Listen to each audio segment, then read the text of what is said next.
ఈరోజు మనం ఓమాకు బజ్జీలు చేసుకుందాం. ఓమాకు చాలామంది తెలుసు, తెలియని వారి కోసం చెప్తున్నాను. ఓమాకు ఇలా ఉంటుంది. దానికి కావాల్సిన పదార్థాలు: కారం, ఉప్పు, పసుపు, చిటికెడు సోడా, 1 కప్పు శనగపిండి, 1/2 కప్పు బియ్యం పిండి. కారం, పసుపు కొంచెం, చిటికెడంతా సోడా.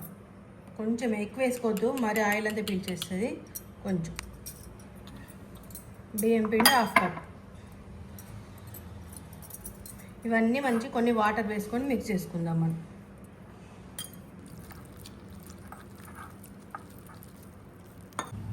ఫస్ట్ పిండి ఇంకో ఇలా జారుగా ఉండాలి. మరి గట్టిగా ఉండొద్దు, మరి పలచగా ఉండొద్దు. ఆకు ముంచితే మొత్తం ఇలా ఉండాలి, ఇలా ఉండాలి. నూనె వేడైంది. ఇప్పుడు మనం బజ్జీలు వేసుకుందాం.